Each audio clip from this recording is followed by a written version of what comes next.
बच्चों आज हम उस क्वेश्चन को लेते हैं जो हमने पहले आपके पास सॉल्व करने के लिए भेजा था।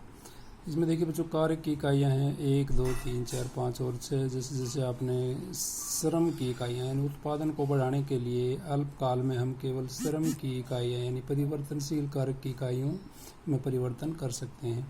और जैसे जैसे कारक की यानी कि परिवर्तनशील कारक की इकाइयों में वृद्धि होती है तो सीमांत उत्पादन पहले 20 से 22 होता है यानी बढ़ता है, उसके बाद कम होने लग जाता है। तो हमें इससे ज्ञात करना है कि कुल उत्पादन क्या होगा यानी कुल भौतिक उत्पाद टीपीपी क्या होगा और औसत भौतिक उत्पाद एपीपी क्या होगा।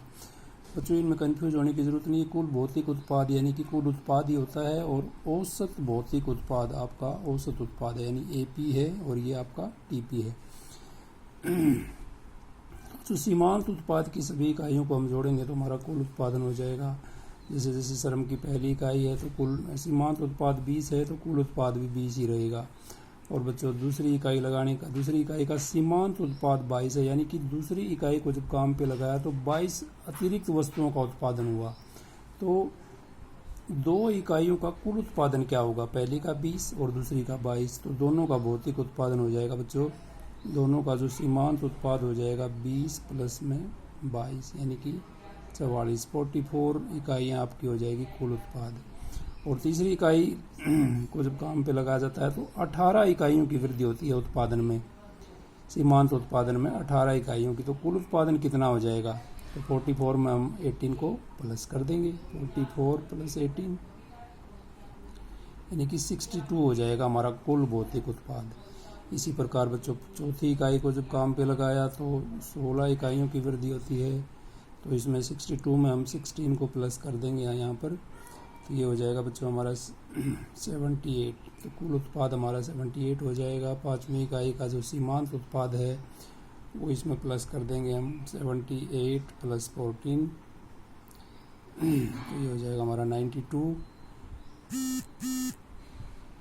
और इसी प्रकार बच्चों छठी इकाई को जब हमने काम पे लगाया तो उसने केवल 6 इकाइयों की वृद्धि की है उत्पादन में, यानी कि छठी इकाई का सीमांत उत्पाद 6 है। तो हम 92 प्लस 6 करते हैं तो हमारा 98 हो जाएगा कुल भौतिक उत्पाद।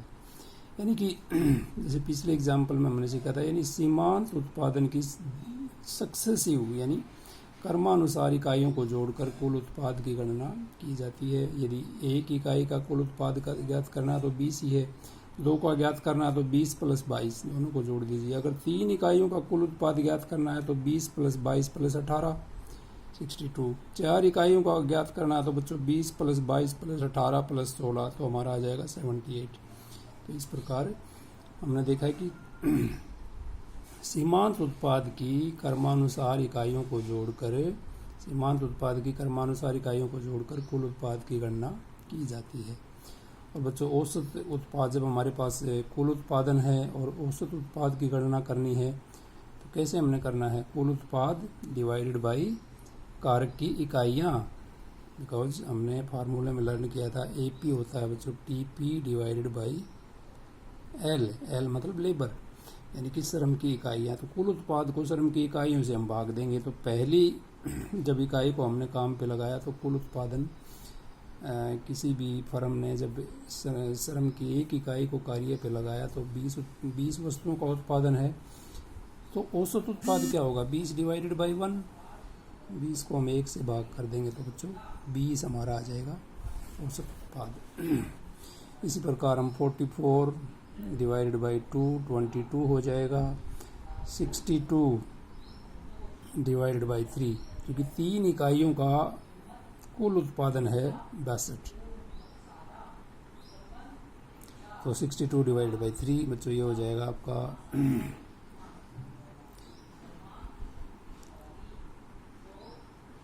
20.6 इस प्रकार।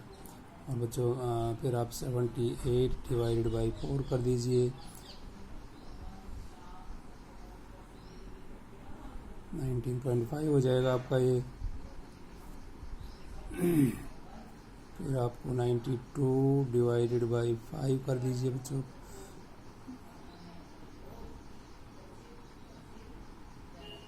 18.4 आ जाएगा आपका। 98 को आप 6 से डिवाइड कर दीजिए बच्चों। 98 डिवाइड बाई 6, 1/6, 6 हो जाएगा, तो 16.3 हो जाएगा। तो इस प्रकार हम कुल उत्पाद को यदि श्रम की इकाइयों से भाग देते हैं, कुल भौतिक उत्पाद को श्रम की इकाइयों से भाग देते हैं, तो हमारा औसत उत्पाद हो जाएगा। इसमें बच्चों अगर ये फार्मूला हमने पहले भी दिया था कि जब टीपी ज्ञात करना है कुल उत्पादन, तो जितनी भी सीमांत उत्पाद की इकाइयाँ हैं उनको जोड़ दीजिए, आप सम्मेशन कर दीजिए, सम्मेशन एमपी। और यदि हमें टीपी दे रखा है और एमपी ज्ञात करना है, तो बच्चों उसका हमने फार्मूला याद किया था कि टीपी एन माइनस में टीपी एन माइनस 1, यानी कि अगर हमने चौथी इकाई का सीमांत उत्पाद ज्ञात करना है तो 4 इकाइयों के उत्पाद में से 3 इकाइयों का भौतिक उत्पाद माइनस कर देंगे, तो चौथी इकाई का हमारा सीमांत उत्पाद कैलकुलेट हो जाएगा। आई होप सभी बच्चों ने समझ में आया होगा ये टॉपिक्स। इसी प्रकार के कुछ और क्वेश्चंस बच्चों आपको दिए जाएंगे जिनके एग्ज़ाम में आने की प्रोबेबिलिटी काफ़ी ज़्यादा है। तो आई होप कि सभी बच्चे हमारे सभी बच्चे इसको समझ गए होंगे। और किसी प्रकार का डाउट है तो आप अपने ग्रुप के माध्यम से इसको कंफर्म कर सकते हैं, क्लैरिफाई कर सकते हैं। Thank you students, take care.